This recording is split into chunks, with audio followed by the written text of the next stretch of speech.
Welcome, artistic friends and creative people. This is Susan Jenkins in Monet Cafe, my little online studio in my home, and I'll give you a quick little tour. I have a spinning chair here. I have just a room I've converted, it's a mess right now, into my art studio where I teach, and I also just do creations, and it's really a neat place. I got some good lights up here my husband installed for me, and got a little upstairs room where I store some of my art. And this little area is where I've set up to just have my filming, and it's a really makeshift job here. Check out my filming. I've got lights that are being diffused by milk jug containers. So anybody can do this with enough passion and desire. So anyway, back to our lesson today. The great thing is that you guys are giving me so many awesome comments as to what you want in these videos.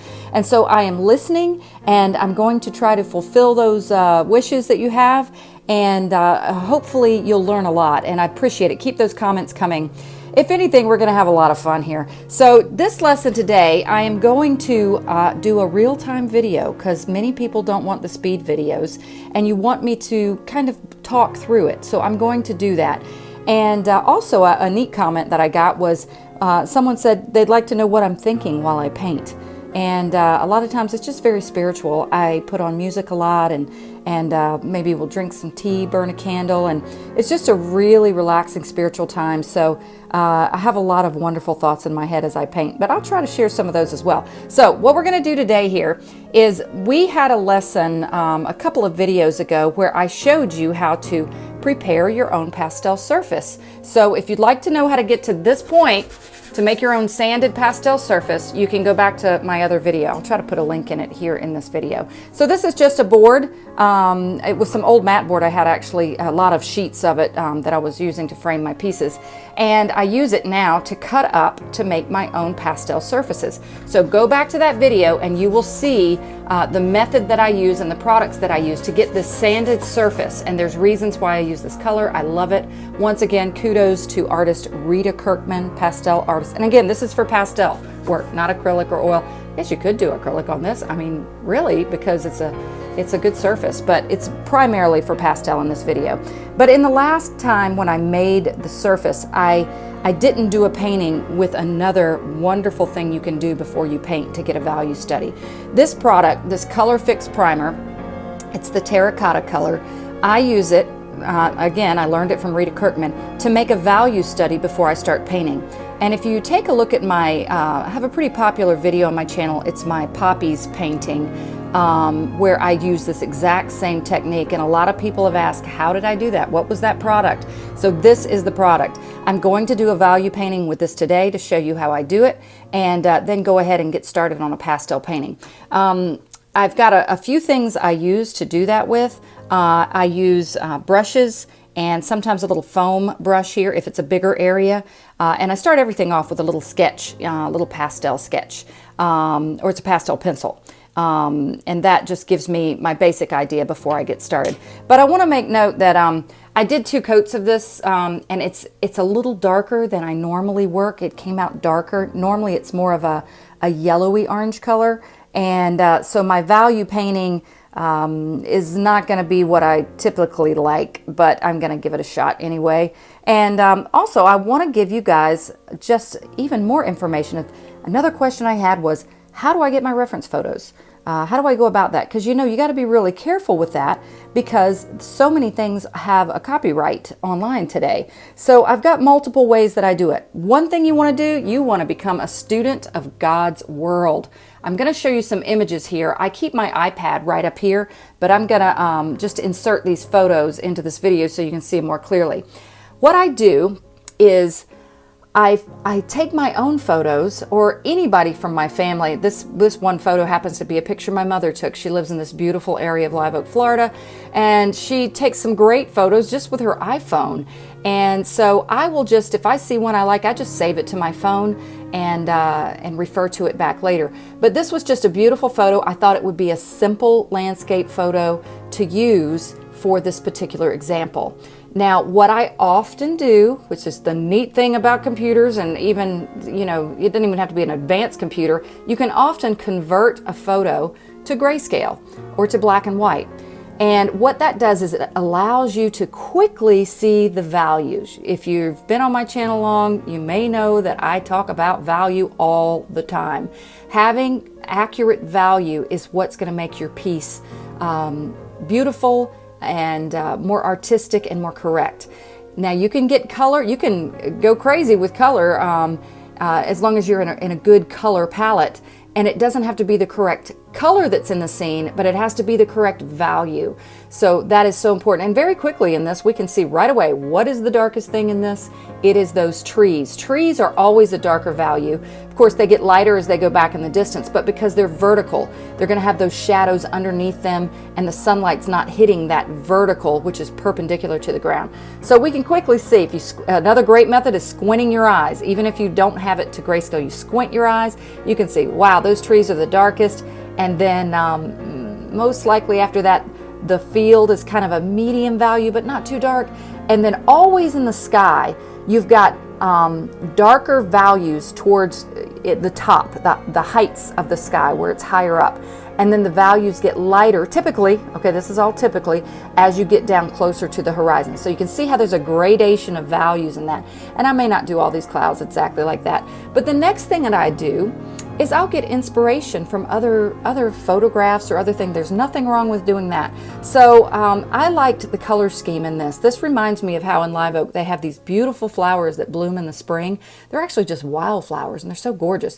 But I loved that color palette that's going there with the greens and those purpley pinks and that blue sky. It's just gorgeous.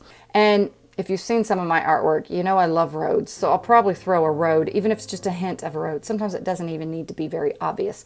So this is what I'm working with. That's kind of how I get my direction. I usually work from a photo that I took or someone took, and then I get inspired somehow and go from there. I have sometimes taken a photo that I have found online, but I change it up so much that there's no issue of a copyright claim or anything like that. There's also, I've mentioned before, a great site. It's called Paint My Photo.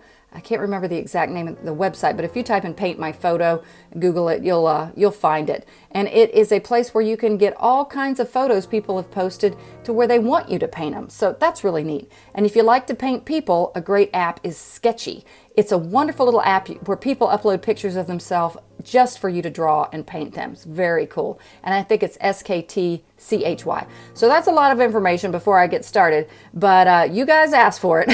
So I'm trying to do what you guys like. And so here we go. I'm going to get started on this value study with the Color Fix primer before I start the painting. Actually, I'm going to start the sketch first, then we'll get to the primer. So here we go. Okay, for the sketch, like I said, this is a pretty simple composition here. And so I just basically try to get it in. Again, we're going in thirds. This lower field area is going to be in the bottom third. And sometimes I don't want it to be totally flat. It's actually not really totally flat in the picture. It's got kind of like maybe some of these trees come off to the side here. And I might, for variety's sake, give some of these trees here a little closer. It's always good to have some depth in your painting to give that feeling of depth and perspective. So I've got just a little general horizon line here. And then back in the distance, I think I'll raise this here. Back in the distance, we've got these trees. Now these trees are far away, and you want to have a little bit of variety to them. And so this doesn't have to be anything a big deal, but you don't want them just all the same, okay? So I got some trees there, and I think because I happen to know this particular field, I've been there, and I know it rolls right here. And these trees here, it's like it could go back further in the distance here, and I may add like a little sun accent here. So I happen to know that these trees get taller here. And again, because I want to get kind of a sense of depth, I may just even accentuate that and have some taller trees in here. So this is just my idea.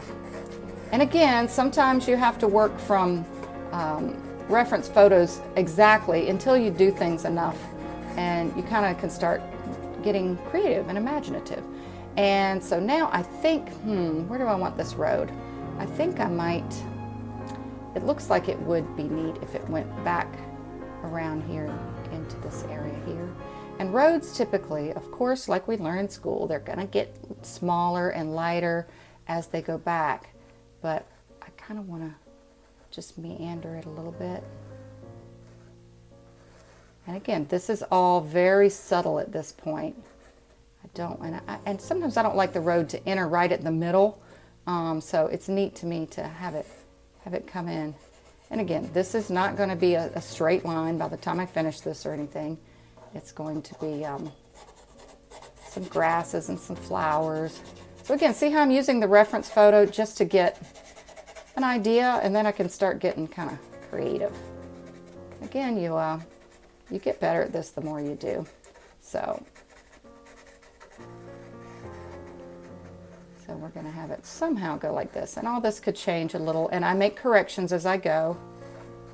But we got a general idea of a road coming in. We got a nice field. We got some far away trees. We've got some even further away trees back here. These are going to be the lightest in value. These are going to be kind of dark in value because they're a little closer and they're vertical, you know, they're trees, and this will be the darkest value. And I'm going to try to get some sort of a flower or something in the field just to give some interest in here. And then of course we've got these wonderful clouds. Now I've got to decide here. I like how in my reference photo there was a little cloud that looked just like a little heart right here. That was just so cute. I don't know if that would be kind of kitsch. Kitsch means tacky, by the way. So if you ever have anybody say, oh, your work is so kitsch, that's not good. Anyway, so I don't know, that's kind of cute. A little heart in the sky. So I'm not sure if I'll keep that or not, but I do like in the reference photo, this one cloud. I like things to go off the edges. I often try to give ideas to kids when they would paint. Typically, well, a lot of times really young kids, they paint and draw really well because they don't have any preconceived notions. And so they just kind of go for it. And then as we get older, we start putting things smack dab in the middle. We'll draw, say if you want to draw, you know, a pot of flowers, you just draw it right in the middle. And it's always good to have some creativity with your composition. So again, I do like this cloud here. I'm just kind of sketching in some ideas for it. We know it's going to be pretty light in value in spots, but it's going to have some darker values in some spots as well, because there's going to be some clouds over here because of the shadows of the clouds. And then of course we can give that sense of perspective as clouds get smaller back here. So sometimes, you know, you start out and you're like, oh, this looks like a mess. But as soon as you start adding value to it, it really starts to come together. And that's what we're going to do with this other product. So it's got a pretty decent cloud right here, but then it's got some little faraway clouds that are back behind here. So, and you know, I just love how the way I put it is learn the rules so that you know when you can break them. Because you can't just break all the rules in art. There are some standard rules that you want to go by. But, you know, about like say for composition, the rule of thirds and everything. But I've seen artists who have put the the horizon line right in the middle, and they've made it work by balancing other things out because they know enough about the rules that they know how to break them artistically. So first and foremost, you want to follow the rules, and then you can get to where you can break them. Now, here, see, I'm starting to do a value with the pencil just because I'm so used to doing values that I want to hold off and do it with this yummy product here. Did I say yummy? Don't eat this product. It's just wonderful. Wonderful is a better word. Okay, so again, I've got already a darker value with this product I put down to make my own surface, but we're going to make it work. We're going to do this thing. All right, so here I go working with the Color Fix primer that is the terracotta color. Typically what I do is I work right out of the jar. Again, I'm not going to get the values I normally get because the board is so dark. But what I do, and again, credit to Rita Kirkman, I'm not sure exactly how she does it, but I have had to come up with my own way, that's the neat thing about art, is everybody comes up with their own unique way to do things, and it's just a beautiful thing. So what I'm doing right now is I'm taking this, and I'm going to use a little bit of a smaller brush right now because I'm going to do the darkest trees first. And right now I don't even know how this is going to come out because it looks like it's the same color as the board. But what I do is I sometimes thin it out to get lighter values. Right now I'm going to use it as its darkest dark, and I'm going to get these trees. So yeah, I don't know, we'll see if it dries darker. But I can at least get an idea of the tree line where it is. what's gonna really, it's gonna work a little bit opposite in this because my board's so dark, is my light values are gonna be the ones that really show up. And I'll probably just do a value study of that with maybe just a lighter pastel. Okay, so I'm getting in some of these trees, and then I know these trees here that I have up here, and I'm gonna have to play around with, you know, what this tree is gonna look like. So I'm just gonna kind of, it's almost like I'm sketching it in with the paint here. And of course, later we will add in sky holes in the tree. But at first it kind of starts out as just being like a clump.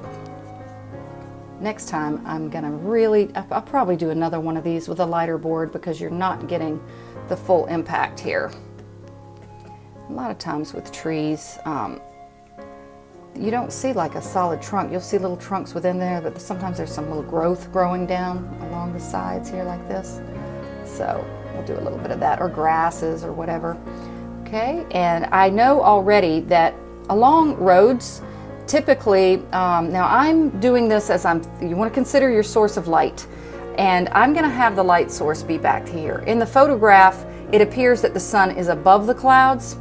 So I'm going to have to think this one through because I'm working against what the light is a little bit in my photo because of the mood that I want to create. So I'm having to use not just the rules of art, but the rules of nature, the laws of nature. And as an artist, we need to learn those rules just as much as the rules of art. And one way to do that is just to look a lot in the world. Look and see, okay, where's the light? How is it making things behave? So what I'm doing right now is if my light source is back here, I know on this side of the road where the grasses are, I'm gonna have some shadows along the sides of these grasses, okay? So I'm just kind of getting an idea, and they're gonna be bigger here and thicker here, and then they're gonna get smaller here, and then I'll just give a little hint. And if there was grasses here, probably need an even smaller brush here, there would just be a little hint of that on that side as the road comes around. I can correct some of this later. It's just a general idea. I'm just trying to get where that road is. And broken lines are often good because they just look more artistic. And so I've got a little hint of where that's going to be. This stuff dries really quickly too.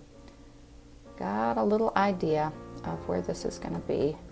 And then we can start having fun with this. Okay, so now we also have these trees on this side over here that those are going to be really light. I don't even think well, oh, that's a good opportunity for me to do this. Let me get these dark ones in first. And they're going to get a little bigger as they get closer, and I'll distinguish the differences in value with that with the pastels. Here's an opportunity to show you that I said, I'm not sure how Rita Kirkman does this, but this is how I do it. I like to have some paper towels handy too, because I notice sometimes if I have something that's more precise, like the drawing of a cat or something where you're going to have a lot more detail you have to get and a smaller brush or something, I have a hard time getting that value to get any lighter of this terracotta. So I just keep a little glass of water here, and I just dip it in the water and I thin it out a little bit.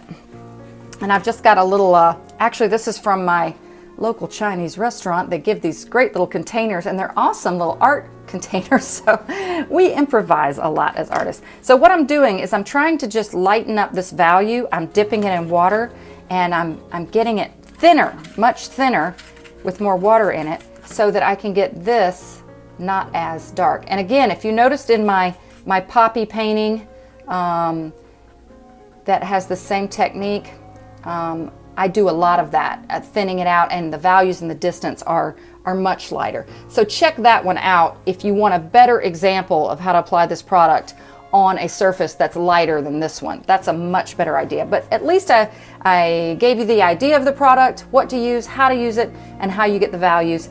And now, you know, I've got so many middle values portrayed in this that I'm going to go ahead and start working with the establishing some of the darks and some of the lighter lights. So that's the next step. Here we go.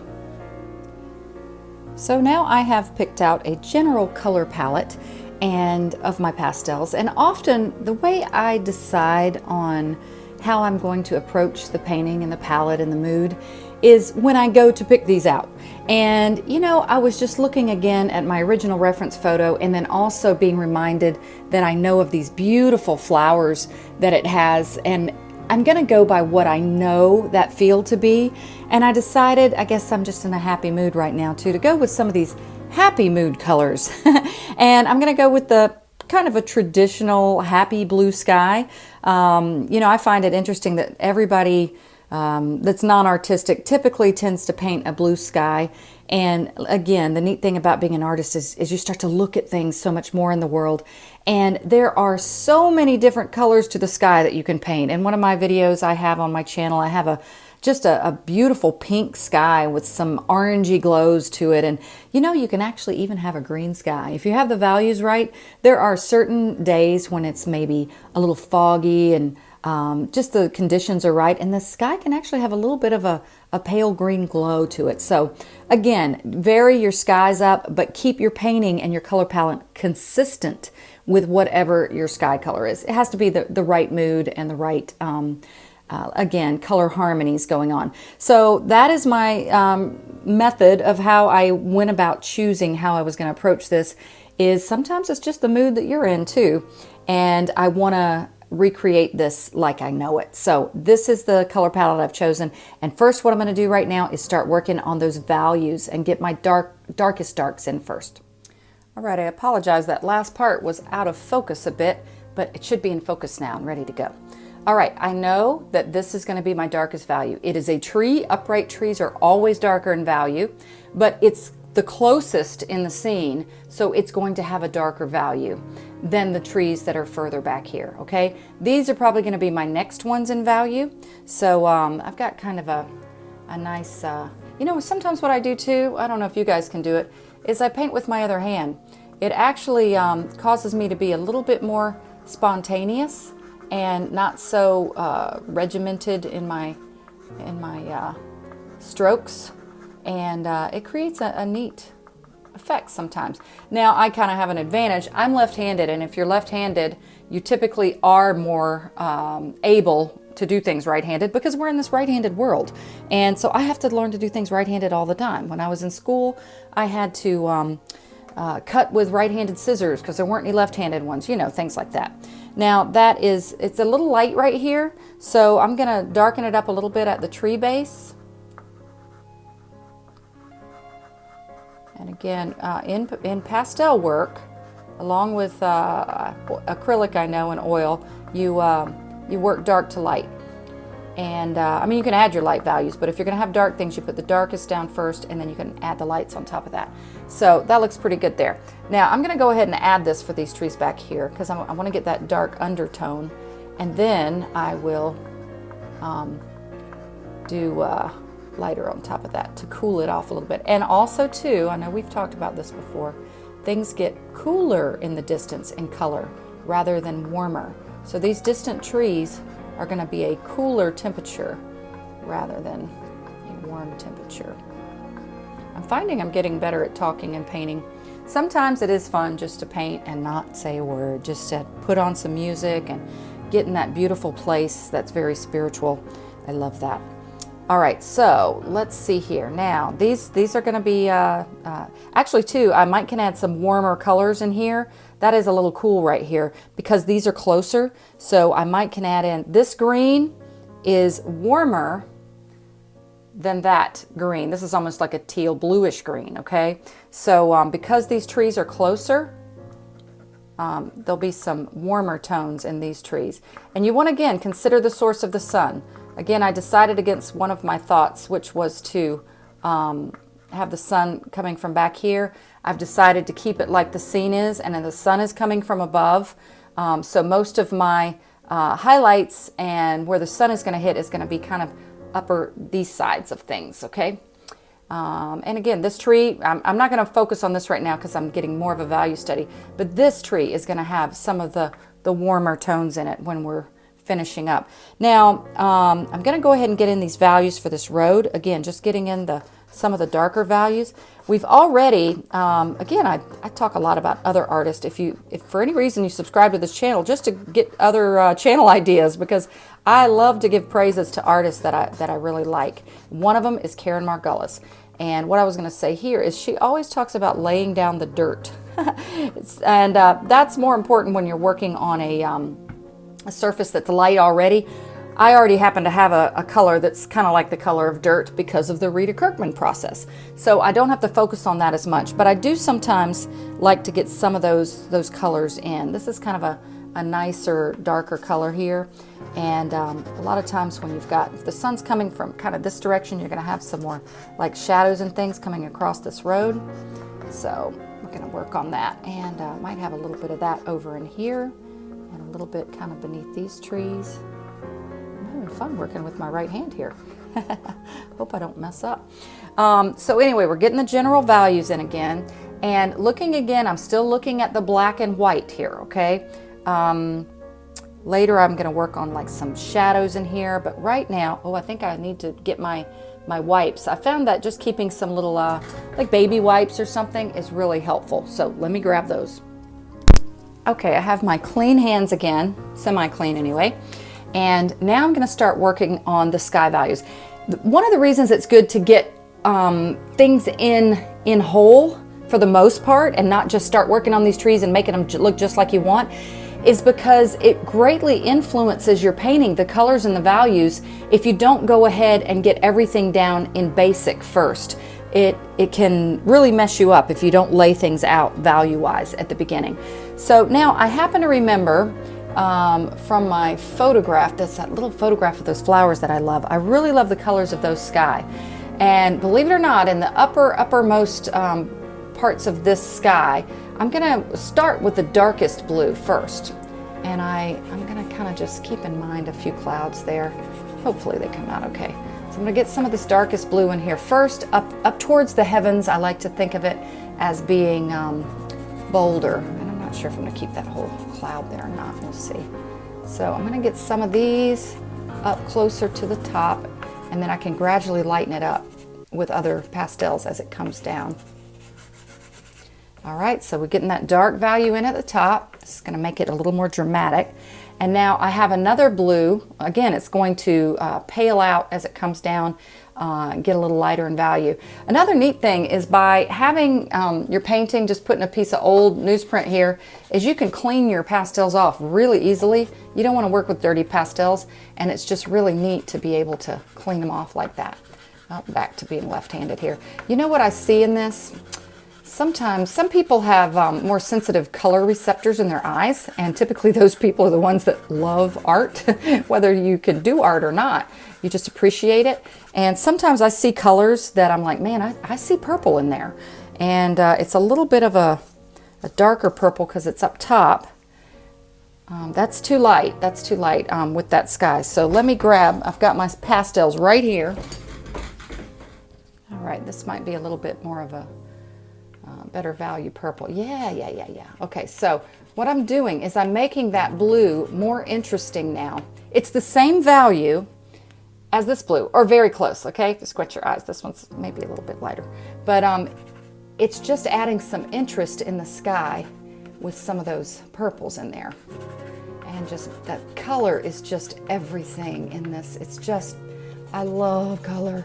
So beautiful. I'm like the type of person that if there's sparkly jewelry, you know, somewhere, I'm attracted to it, not because I really like jewelry all that much. It's just I see the pretty colors. I'm like, what are those birds, magpies, that that love sparkly things and they actually steal them? So, okay, so you can see I get some of that purple going on in there. And actually, it's also good in your artwork to keep some of the same colors implemented throughout the whole painting. So I'm already seeing how some of these purples are going to be back here in the distant trees and horizon. So I'm going to keep that in mind. Okay, so now I'm just getting these values down. Now I'm going to go back. Now I've got to make some decision on these clouds. I don't want to put in the lightest lights just yet, but I've got a pretty neutral, paler value here. I love this color. It's not a gray. It's not a purple, it's just some kind of nice little neutral muted color. and I can just go ahead and start getting ideas, and it's not so dramatic that I can't change it if I want to change it. Now I'm going to go back to my reference photo and kind of look at these clouds. Okay, yeah. I think I will keep it kind of like the photo has it. It's got just this cloud that's going off the edge.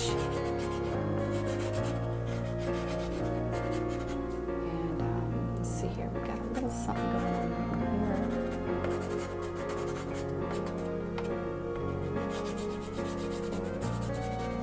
here. I'm getting the general cloud shape, and then I'll go back in and add more texture to it and dimension to it.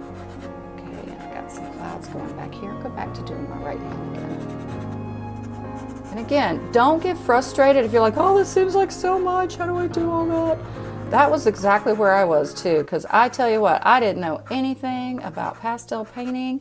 I picked pastel art because it was convenient when my kids were little, and I shouldn't say too little. When they started to get a little bit bigger, where I had a little bit more time, you know, when they're not toddlers or anything like that, I started realizing, you know what, I really want to start doing some art again, because I loved it when I was younger. I was never great at it, but I loved it, and I majored in graphic design, so I did have some art, but I really, what was my point? Oh, why I picked pastels.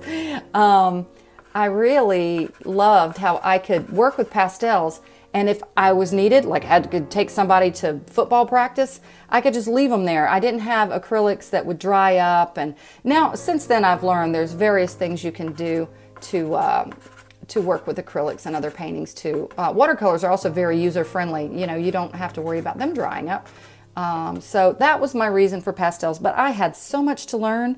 But again, consider it a beautiful journey and not something that's a source of frustration. Everything's just a little study, and you're just learning, and it's wonderful. Okay, so now I want to get to some of these lighter blues in the sky, and in my palette I don't have enough of those light blues. This one's light, but it's a little too light. It needs to be, you know, down closer to the horizon line. So I'm gonna grab a medium blue value. This one's probably good right here. Let me see. Yeah. That's kind of a purpley too. I need to get something a little more blue. Let me try it though. Yeah, that'll be good to just start to get something down here. Again, I'm kind of competing with the clouds a little bit, but that's okay. I kind of know where they are. All right, so now I'm just getting some of these blues in, again, establishing the big value, the big shapes of the sky. And now I know I need to get some more of this blue in here, the darker value. And I always love art where your mind can work a little bit. It doesn't have to be so realistic that that you have to see everything. It's amazing how our minds are like that. You don't have to have everything there. Our minds put it together. It's called closure. C-L-O-S-U-R-E, I think. So anyway, all right, I'm going to be quiet for a little while and work a little bit, but I will still try to keep it real time if my memory on my camera can handle it.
right, so I'm experimenting a little bit with, you know, the random places I want to put some of the flowers. And typically with these flowers, I don't like to draw every petal. Occasionally you might want to have one that's more of the star of the show and you'll give a little bit more detail to it. But I love just the whimsical, almost musical rhythm that nature has. And sometimes I like to just keep it very subtle. And let the mind work instead of having everything there. Now I know that I'm going to put down a lighter, almost like a wash of color over this field. So that's why I put down some darker greens on it, so the value looks a little bit dark in some places right now. But when I add that wash of the highlights where the sun is hitting it, that's when it's going to give it more of that value and have the appearance of a field that has many flowers or a lot of light grasses in the background. I'm focusing my light and my sun more in this area right here, and I might have a few pops of it. It's almost like it's more this way. That's kind of how my mind is seeing it. But I still got to work on the values a little bit of everything to get the basics in, and then I can start having fun. Also too, I need to get a tone down. Roads, typically you don't want to just go one color and paint a whole road. It's like shadows from the grasses fall upon the road, but I want to get a little bit more of a color in there. I think almost like a bluish, you know, might actually be maybe even a little darker than that in some spots, because it's not going to be light everywhere. So you just want to get some, like I said, broken things are better than just straight lines. You want to keep the idea of the road, but it doesn't have to go exactly like a straight line or an edge to it. Yeah, see, that's kind of nice when I break it up and let it kind of move around a little bit. Again, I'm going to add some shadows and some things that'll make it read as a road better. Okay, so and this again, as things go back, they won't be this dark. I'm just kind of laying this in to get an idea of where I'm putting it. It'll start lightening up back here a little bit more. All right, so it's starting to look like something. And I also too wanted to point out that I love keeping some of this color peeking through. That's one of the beautiful things about using this technique of making your own pastel board, is that it just gives more of that artistic feel when you have that little color peeking through the painting. You don't have to have it everywhere, but you know, it's nice to keep some of it. And again, you don't always have to use this quinacridone gold, I think it's called, color. That's a better representation of it up there with it light. But it's a nice middle value color to use, and it does create that glow. But you could use a pink painting to mix with your primer before you make it. So you've really got a lot of flexibility there. But I do happen to like this color here. All right, so back to a little more painting and having fun. This is the part where I start having fun, and typically I will put on some music and just let, you know, God move me where He would have me go, and it's really a wonderful time. All right, here I go.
I wanted to point out at this point that sometimes I will use this, it's literally just pipe foam, insulation pipe foam that you can buy at Lowe's or Home Depot. And I just cut it in a way where it's a nice tool for blending. It's a great way to blend pastels. And like I said before, I like some of the paper or the surface peeking through. But there's some places where in a sky, you would like it to look more like a sky. And so I'm going to blend some of this here so that it does have a softer look. I may have to apply some more pastel on top of it after I'm done. But this will start giving it, yeah, see how this is showing through a little much there. So, but this is going to give me a little bit of a softer sky, give it more of that nice impressionistic feel. And you've probably been able to tell at this point of the watching the video is where I'm just kind of experimenting, planning, and being a little more careful about what I want to accomplish here. I love the composition so far, I really do. But I'm kind of thinking, how many of these flowers do I want to put in? I want to keep it loose and free. And I don't want the flowers to look static or fixed. And so there's a happy medium there that I want to accomplish. So again, just getting in a nice loose sky. And I'm being careful of how I angle the pipe foam as to how I want these clouds to flow. And the great thing is that you've got a little flexibility with pastels. As long as you don't lay down too many layers, you can kind of correct some things and fix them. I actually do like that that orangey color showing through in some places. But yeah, see, what's going to happen here is we have the ability as artists to control where we want our audience to look. And I want them to be drawn in down the road and the field, and for their eyes just to flit around a little bit, and then eventually drawn up to the sky. So that's why I'm softening the sky a little bit. It's not the center focal point, and it's further away, so it is going to be a little bit more subdued and moody. So right now I'm just getting a little blending done.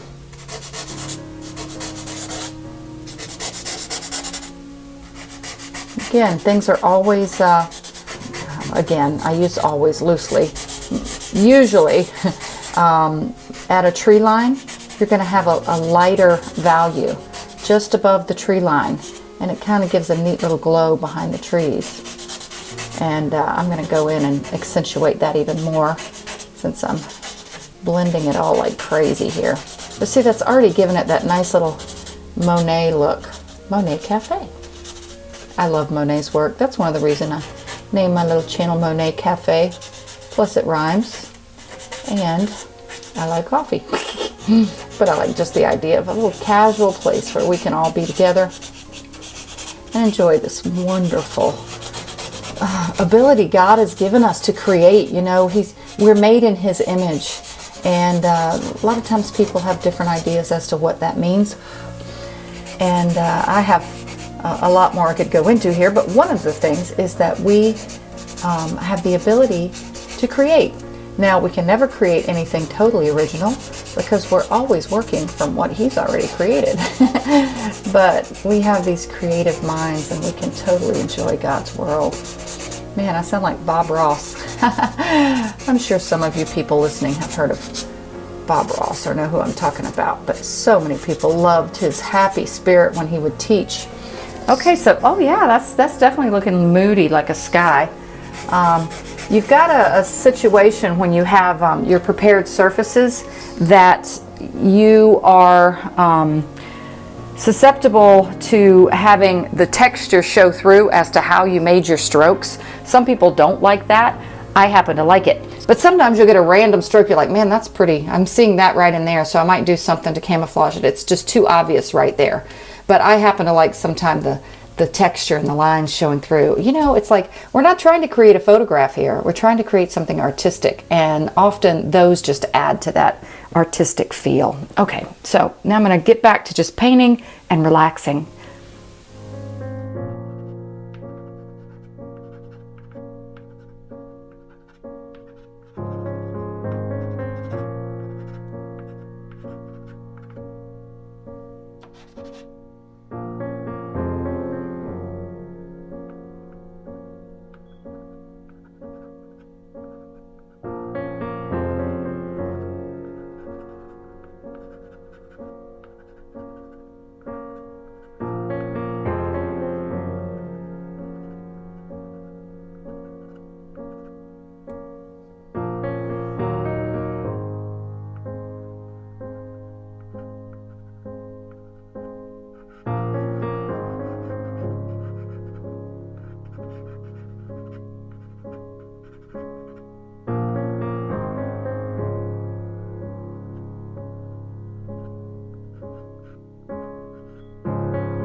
Well, I played around with my camera angle a little bit because I felt like I was getting my head in the way.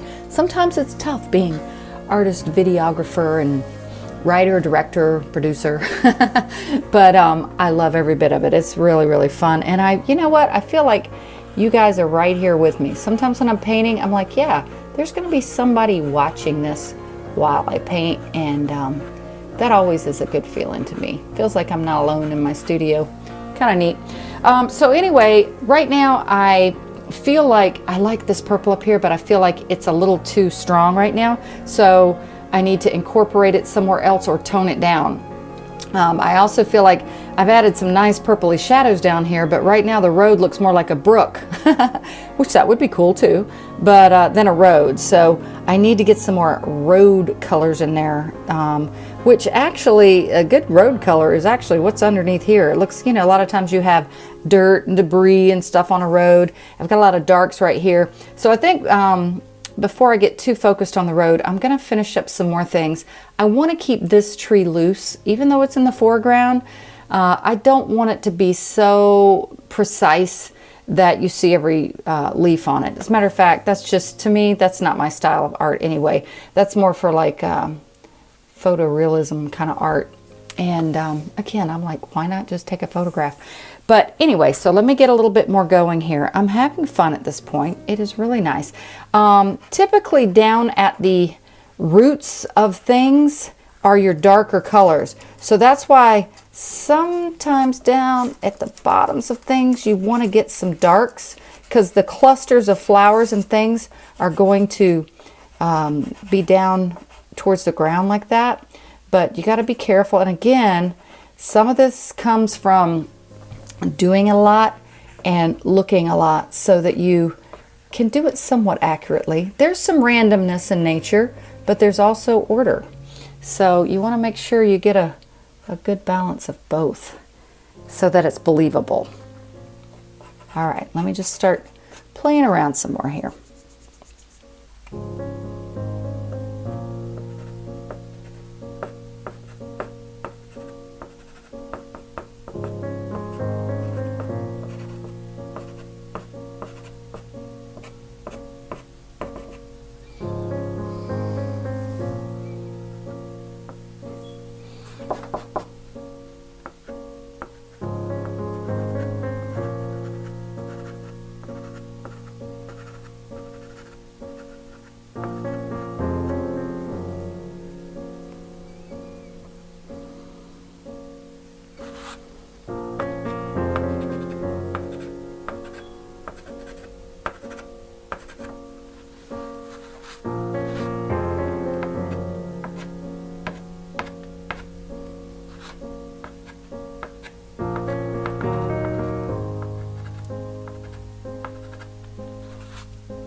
Now I'm going to start focusing on exactly where I want these flowers. At this point, I've just been kind of suggesting them because I didn't want to cover up where I wanted them to be. And I think I would like really something bigger in here because this is closer. So I'd like to get a couple of larger flowers here.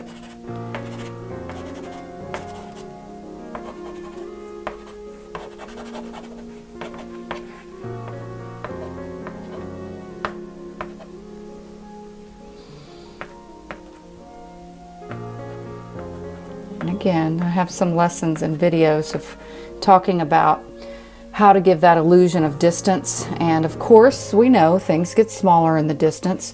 But we want to keep, again, a random feel rather than fixed. Already I'm getting a little bit of a pattern here and I don't like it. Things are better in odd numbers than even numbers. You know, and I can tell you my reason. You might not agree with me for that. But I think it's so neat how in our world, our existence, there's so many things that are in threes. and I think it emulates the Trinity. If you're not familiar with that, it's Father, Son, and Holy Spirit. And you know what's interesting is that scientifically, we can, people know, I mean, it's, this is not, you don't have to be a rocket scientist to know this, that our basic elements of everything that is three things: time, space, and matter. And it's interesting that those three things break down to be three things themselves. Time is past, present, and future. Matter is solid, liquid, and gas. And space is height, breadth, and depth. So it's interesting that there's a trinity of trinities in our world. And there's another thing called the Fibonacci sequence. If you're not familiar with that, that's only if you get into these things. You might get on my channel and go, would she quit talking about all that stuff? But I happen to love how nature has God's footprint in it. And I mean, you know, there's a verse in the book of John that talks about how, or actually Romans 1:20 is a better verse, how we know, it's in us to know, again, that God footprint on our hearts, to know that there's a creator. I mean, I think that's why I love art so much. I mean, look at this, not my painting, but nature. And it's just, God is all over it. So anyway, I'll be quiet now and I'll start talking about the painting again. So I'm just adding some flowers in here. I feel like they're all too straight up. I need to get some more randomness going. Maybe one drooping over or something. And what I'm doing here is I put the darks in because the darks are going to be more at the base and our light source is more from here. You can tell from the clouds how the light's shining on the clouds here. The sun's kind of up here somewhere. And you can also tell how it's hitting here and how I'm getting some of the reflections of the sun in here. Now, I was curious as to if some of these,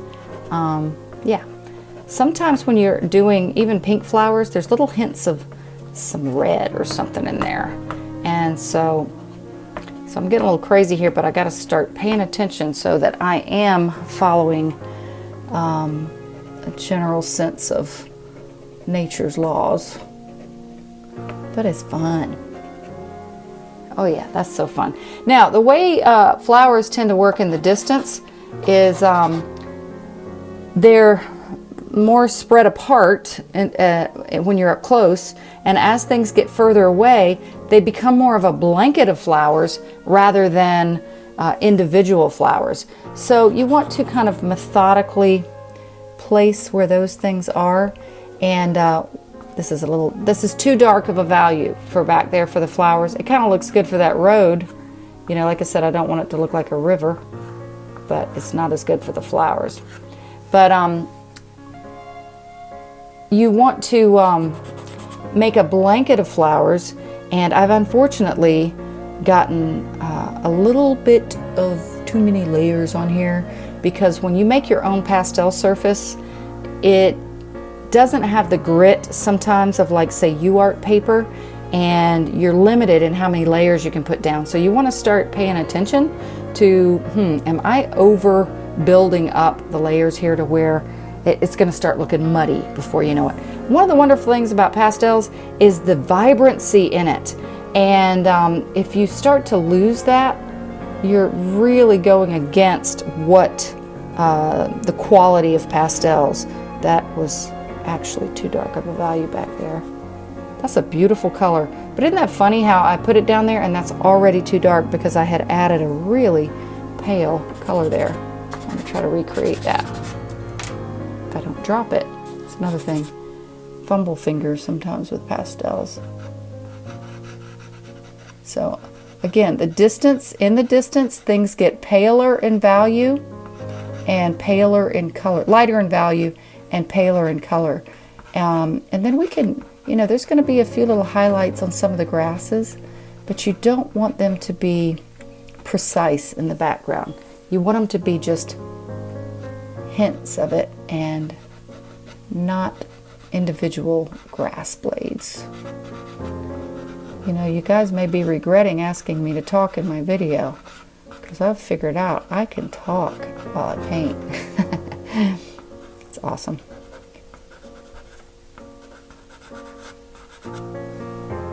Okay, so I'm wanting this focus to, the goal here is to, just for the eye to enter the painting and to meander down this road and explore things like the sky, but the initial impression should just be like, ooh, I like that. Another little tip here is I have discovered that in the background, a lot of times, that's, if you hear a noise, that's my dog walking down the stairs. In the background, a lot of times purples are good for distant trees, but actually sometimes these blues, this is like it's more of a cool tone blue, but they make very good, really far distant trees. Now keep in mind, it's the same blue I used in the sky, so we got some harmony going here. And you know, I put a little bit of this in the road. Again, I got a little too much of it in the road because it looks more like a river. But I'm gonna fix that in a minute. All right, so I'll get a little quiet now. I'm just going to enjoy this and hopefully make something beautiful out of this.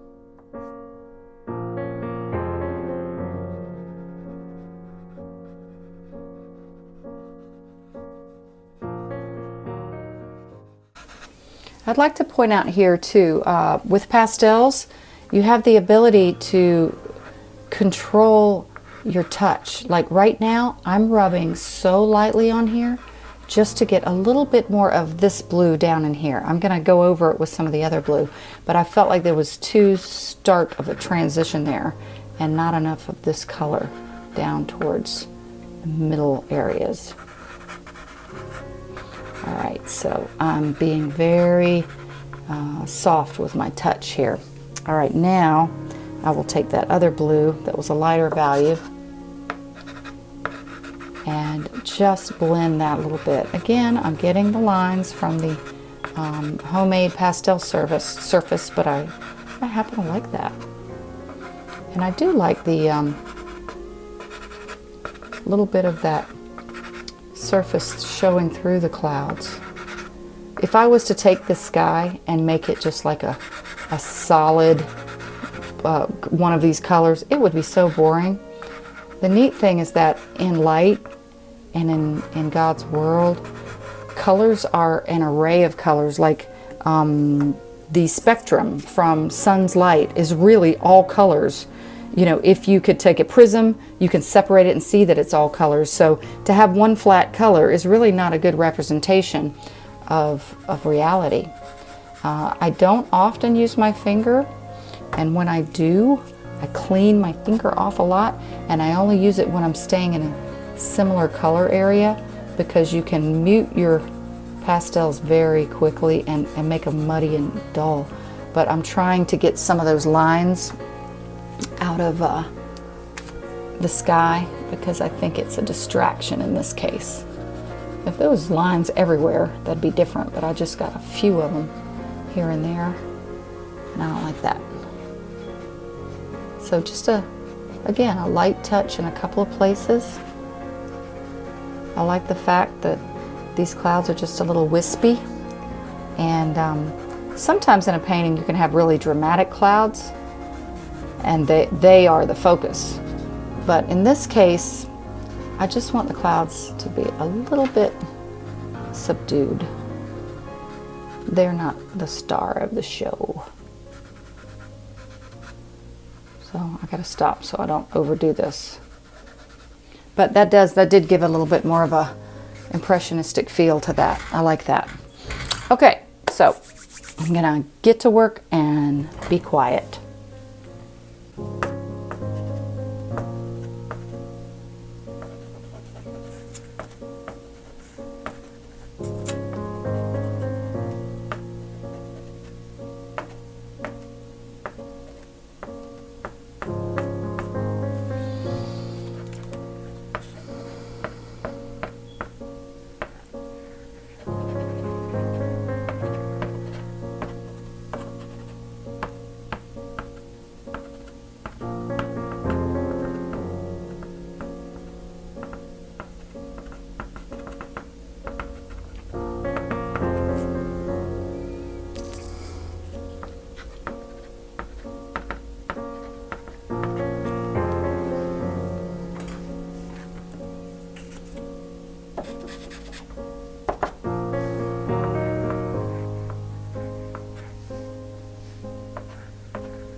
That's a little light.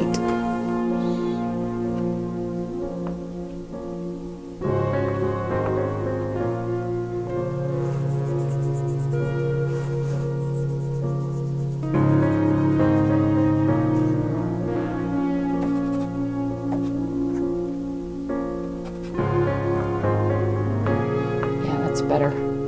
Now the color was, the value was too light.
At this point, I'm going to work on this tree a little bit more to give it a little more reality, but not overwork it, and do a little bit more to finish this off, maybe not on camera, because I feel like I've given a lot of real-time instruction, and I'm really hoping it has helped the people who have inquired about that. I am, again, so thankful for people telling me what you want and what it will help you learn, and I really appreciate that. So I really hope you've enjoyed this video. I'm going to finish it up, and I just pray blessings over your art future and whatever endeavor you pursue in art. I just pray it's a blessing and not a stress in any way.